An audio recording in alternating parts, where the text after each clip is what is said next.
नमस्कार साथियों। कवि हरिवंश राय बच्चन जी की कविता आत्म परिचय का भाग 2 आत्म परिचय कविता है, वो आपको बता चुका हूं। निशा निमंत्रण काव्य संग्रह से ली गई है।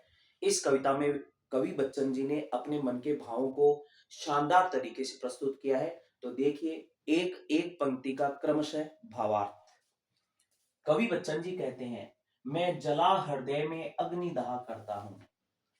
तात्पर्य है कि मैं अपने हृदय में प्रेम रूपी अग्नि जला करके अपने हृदय में जलता रहता हूं। यानी प्रेम की आग सदैव मेरे हृदय को प्रज्वलित करती रहती है, मेरे हृदय को तेज, मेरे हृदय को आगे बढ़ने की प्रेरणा प्रदान करती रहती है। सुख दुख दोनों में मग्न रहा करता हूं।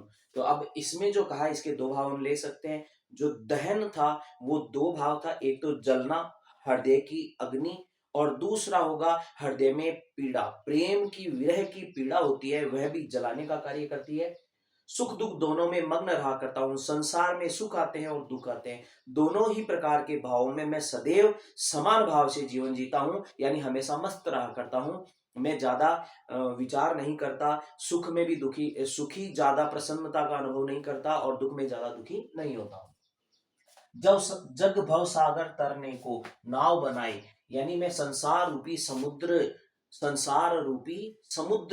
में तरने के लिए, इसको पार करने के लिए अपनी जीवन की नौका को प्रेम के सहारे आगे बढ़ाता रहता हूं। अर्थात मैं अपना जीवन प्रेम युक्त होकर के जीता रहता हूं। तो देखिए यहां पर क्या कह रहे हैं, ऊपर वाले शब्दों में अग्नि कौन सी है? यहां प्रेम रूपी अग्नि है। प्रेम रूपी अग्नि है, ये प्रेम रूपी अग्नि है। और दहन, दहन का तात्पर्य होता है जलना। दहन का तात्पर्य होता है जलना। यहां सुख दुख दोनों में मग्न रहता है। जग भव सागर यानी संसार रूपी समुद्र, इसका पंक्ति के अंदर ये दो शब्द आए हैं, तो इसमें आएगा भव रूपी सागर। भव कोष्टक में लिख देते हैं, संसार रूपी सागर। सागर आप सभी जानते ही हैं, समुद्र। संसार रूपी समुद्र को पार करने के लिए प्रेम रूपी नाव के सहारे, प्रेम रूपी नाव के सहारे जीवन यापन करता रहता हूं। मैं भव मोजों पर, इस संसार सागर की लहरों, भव मोजों, भव यानी संसार, मौजों यानी लहरों, संसार सागर की लहरों, यानी संसार यदि समुद्र है तो संसार सागर की लहरें क्या है वो देखते हैं। संसार की लहरों, लहरों को यहां आपके कहा गया है वो है मौजों। अब ये संसार की लहरें क्या है? यानी उतार चढ़ाव, उतार चढ़ाव। जिंदगी कभी सदैव एक जैसी नहीं रहती है, जीवन में परिवर्तन आते रहते हैं, उतार चढ़ाव आता रहता है। और इन सभी को क्या कहा गया है? लहरें कहा गया है। जैसे संसार के समुद्र की लहरें होती है, वैसे ही संसार में भी उतार चढ़ाव आते हैं।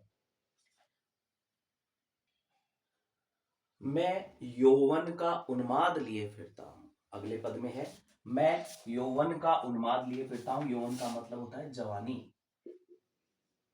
उन्माद का मतलब होता है नशा। मैं अपनी उम्र, अब बच्चन जी है, उनकी उम्र काफी थी, तो जो जीवन के इतने समय को बिता चुका है तो उसमें वृद्धावस्था आ जानी चाहिए थी। लेकिन ये कहते हैं कि मैं यौवन का यानी जवानी के जैसा नशा अपने जीवन में सदैव बनाए रखता हूं। अर्थात अपने जीवन में कभी हार नहीं मानता और कभी भी सुख दुख में दुखी नहीं होता। इस प्रकार से, ऐसे भावों से वो कहते हैं, मैं सदैव, जैसे युवा है वो छोटी मोटी समस्याओं को दरकिनार करते हुए आगे बढ़ जाता है, उसी प्रकार से कवि बच्चन जी आगे बढ़ने के विचार से कहते हैं, मैं यौवन का उन्माद लिए फिरता हूं, उन्मादों में अवसाद लिए फिरता हूं। उन्मादों में अवसाद यानी एक मस्तानापन, एक जोश जुनून के साथ मैं अपने हृदय में दुख का एक गहनतम भाव लिए फिरता हूं। अब ये उन्माद, उन्माद जोश, नशा, मस्तानापन, दीवानगी, ये सारे शब्द हैं इस एक शब्द को अभिव्यक्त करने के लिए काफी, एक शब्द में सारी चीज आ जाएंगे। उन्मादों में अवसाद, अब अवसाद क्या है? अवसाद यहाँ गहन दुख, गहन दुख यानी हृदय की गहराई से जो दुख उत्पन्न है, वो गहराई में अगर बैठा हुआ है, ये किसी से प्रेम करते थे, हो सकता है उनको खोने की याद हो सकता है और कोई कारण हो, तो वो हो सकता है। अब मुझे भी दुख याद आ रहा है, तो कभी कभी दुख होता है। तो उन्मादों में अवसाद लिए फिरता हूं, जो मुझको बार हंसा रुलाती, भीतर में दुनिया के सामने हंसता हूं, मुस्कुराता हूं, लेकिन मेरे हृदय की पीड़ा मुझे बहुत दुखी करती है। मेरे हृदय के गहनतम भाव में एक टीस, एक कसक सी सदैव उठती रहती है। ऐसा कवि बच्चन जी कहते हैं। मैं हाय किसी की याद लिए फिरता हूं, ये अपने प्रियतम को याद करता है और उनके यादों के कारण से हृदय के गहनतम भावों में वह दुखी होता है। कई बार कर यत्न मिटे सब सत्य किसी ने जाना। अब ये भाव था, ये उनकी प्रियतमा से जुड़ा हुआ भाव था। यहाँ पर ये ऊपर वाला भी प्रेम और प्रियतमा से जुड़ा हुआ भाव है, दो भाव है। लेकिन अब आ रहे हैं सांसारिकता की ओर। तो संसार के बारे में कवि बच्चन जी कहते हैं कि कर यत्न मिटे सब सत्य किसी ने जाना। इस संसार में जो व्यक्ति आता है, वो संसार में आने के बाद वास्तविकता से अनजान हो जाता है, यहीं पर आकर यहां पर लिप्त हो जाता है। वो वास्तविकता को नहीं जान पाता। सत्य जानने का प्रयास सब करते हैं, लेकिन सत्य को जान कोई नहीं पाता है। नादान वही है हाय जहां पर दाना। अब देखिए, आप इसको ध्यान से पढ़िएगा। नादान वही नहीं है, ये वही है। वही का मतलब स्थान, वही का तात्पर्य यहां आएगा, ये किसी स्थान के लिए कहा है। हाय जहां पर दाना, अब देखो जहां वहां इनका जोड़ा होता है, यानी जहां पर नादान होते हैं। तो अब इसका हम तात्पर्य दो निकाल सकते हैं। इसका अर्थ निकलता है दाना का मतलब समझदार, क्योंकि हम जानते हैं इसका समझदार क्यों निकाला है, क्योंकि यहां नादान लिखा हुआ है और नादान का अर्थ हम जानते हैं ना समझ, यानी जहां पर समझदार होते हैं वहीं पर नादान भी होते हैं। वास्तविकता को या सांसारिक सत्य को वो जानबूझ करके भी अनजान बने रहते हैं, उसको समझना ही नहीं चाहते हैं। फिर मूड न क्या जग, क्या फिर ये संसार, देखिए यहां प्रश्न किया है। क्या कहते हैं कवि बच्चन कि क्या ये संसार मूर्ख नहीं है? मूड का मतलब मूर्ख या बुद्धिहीन या अल्प बुद्धि वाला, क्या ये संसार नहीं है? जो इस पर भी सीखे फिर भी वो सांसारिक चीजों में, भोग विलास में लिप्त हो रहा है। संसार में रहते हुए भी संसार से अलिप्त रहना और जीवन मस्ती से जीना, ऐसा भाव कवि बच्चन जी बता रहे हैं। ऐसा जीवन जीना हमें सिखा रहे हैं। क्या कहते हैं? फिर मूड न क्या जग जो इस पर भी सीखे, और मैं सीख रहा हूं सीखा ज्ञान भुलाना। यानी मैंने सांसारिक भोग विलास को या संसार में किस तरह जीना चाहिए, ये सारी चीजें मैंने सीखी थी, लेकिन अब मुझे लगा कि यही सत्य नहीं है, सत्य अलग है। जीवन जीते हुए आनंद के साथ जीवन जीना।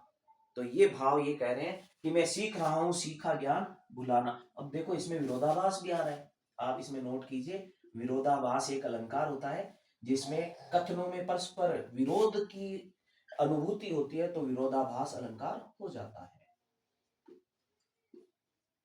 आगे भी कुछ पंक्तियां आएंगी जिनमें विरोधाभास अलंकार दृष्टिगोचर होगा। देखिए इसमें, देखिए और इस पंक्ति में क्या लिखा है? मैं और जग और कहां का नाता। मैं और हूं यानी मैं अन्य हूं, और यहां पर जो आया है वो आया है आपके संयोजक के रूप में। तो पहले वाले और का जो तात्पर्य है वो है अन्य या दूसरा। तो इसमें 1 नंबर और 3 नंबर जो और है उनका अर्थ अन्य या दूसरा है। और ये यहां पर जो बीच में 2 नंबर और लिखा है, इसका मतलब है तथा एवं। तो इसका मतलब इसमें दो शब्द एक जैसे जब आए, एक जैसे शब्द जब लगातार 2 बार आए और दोनों का अर्थ अलग अलग निकले, तो वहां पर कौन सा अलंकार होता है? यमक अलंकार होता है। आपने वो पंक्ति सुनी होगी, कनक कनकते सो गुनी मादक ताप अधिकाय, या खाए बोराय नर वा पाए बोराय। यानी इस तरीके से यहां पर एक ही शब्द जब 2 बार आया है और वहां पर दोनों का अर्थ अलग अलग है, तो वहां यमक अलंकार होता है। तो इसमें दो तीन अलंकार आ गए, एक तो आपके अनुप्रास अलंकार आ गया, दूसरा रूपक अलंकार के बहुत सारे उदाहरण आ गए, तीसरा विरोधाभास अलंकार आ रहा है, और चौथा आ रहा है आपके यमक अलंकार। ठीक है, तो ये चार अलंकार इसमें हो गए। मैं और जग और कहाँ का नाता, यानी मैं अलग हूं और संसार अलग है, मेरा और संसार का कोई रिश्ता नाता नहीं है। मैं बना बना कितने जग रोज मिटाता, मैं कवि हूं, रचना करता हूं, ऐसे कितने ही संसार रोज न जाने में कितनी बार मिटाता हूं, कितनी बार बनाता हूं। तो बना बना करके मैं रोजाना न जाने कितनी बार संसार मिटा देता हूं। अपनी कल्पनाओं का संसार, प्रेम से भरा हुआ संसार बनाता हूं मैं।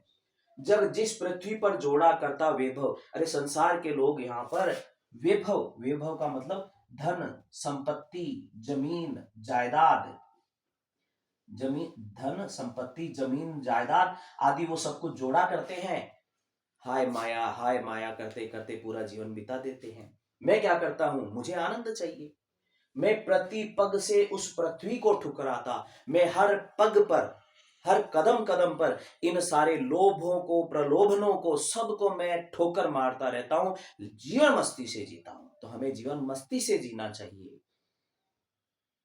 तो देखिए इस पूरे पद के अंदर जो प्रश्न आए हैं वह प्रश्न दो हैं, जो मैं आपको बता देता हूं। देखिए 2 ही मिनट में। एक प्रश्न तो आपके आया है, जहां पर दाना रहते हैं वहीं नादान भी होते हैं, कवि ऐसा क्यों कह रहा है। तो देखिए यहाँ पर शब्द आया है, नादान वही है हाय जहां पर दाना। ये वाली पंक्ति, इस पंक्ति में से प्रश्न बनाया है। इसका क्या अर्थ निकलेगा, इसके दो अर्थ हैं, नादान दाना।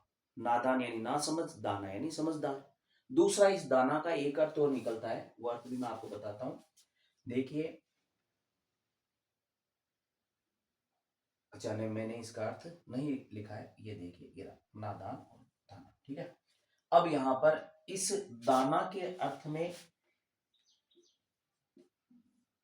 दाना के अर्थ में है आप भोग विलास,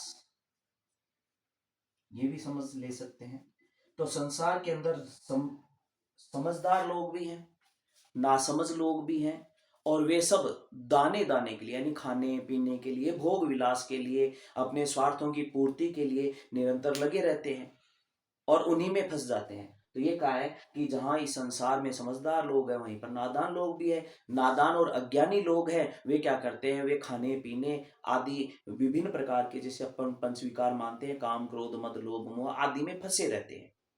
और समझदार लोग हैं, वो संसार में आते हैं और अपने जीवन को मस्ती से जीते हैं, दूसरों का भला करते हैं, ईश्वर का सुमिरन करते हैं और इस प्रकार से अपना जीवन जीते हैं। तो नादान वही है हाय जहां पर दाना। इस प्रकार से ये आप भावार्थ आराम से लिख सकते हैं, कहीं कोई गलत नहीं होगा, 100% सही होगा। याद रखिएगा, मैं पहली बार और आखिरी बार एक ही बात कहता हूं कि आप, अगर आपका आंसर देख रहा है कोई अध्यापक, और अध्यापक जी जब उसको देखेंगे तो पहली दृष्टि में वो इतना सुंदर लगना चाहिए, आपकी लेखन शैली इतनी सुंदर होनी चाहिए कि आपको देखते ही नंबर देने का मानस, उनका विचार स्वतः बन जाए। उत्तर पढ़ने के बाद तो वो पक्का देंगे। ठीक है, दूसरा प्रश्न ये वाला है जो मैं बहुत अच्छे से समझा चुका हूं। इसमें यमक अलंकार है, इनका अर्थ है मैं संसार से अलग हूं, संसार अन्य है, और ये बीच वाला ये योजक शब्द है जिसको संयोजक कहते हैं। तो दो शब्द जब लगातार आए और दोनों का अर्थ अलग अलग हो तो यमक अलंकार होता है। ये दो ही प्रश्न बन रहे हैं इसमें से, और बाकी इसका पूरा भावार्थ मैंने समझा दिया है। कोई भी दिक्कत आए रिपीट करके देखें। ये भाग 2 हो चुके हैं, अब तीसरा एक भाग और आएगा, फिर उसके बाद में अपना ये पहला पार्ट पूरा हो जाएगा। इसके बाद में एक वीडियो बनाऊंगा, उसमें मैं ये कविता नहीं लिखूंगा, उसमें मैं केवल शब्द, उनके अर्थ, अलंकार वगैरह वो सब कुछ बोर्ड पर, जो परीक्षा की दृष्टि से, व्याकरणिक दृष्टि से बहुत उपयोगी है, वो मैं बनाऊंगा। जो 20-1 मिनट का वीडियो होगा, आप वो जरूर देखें, शेयर करें, सब्सक्राइब करें। धन्यवाद। जय सिया राम।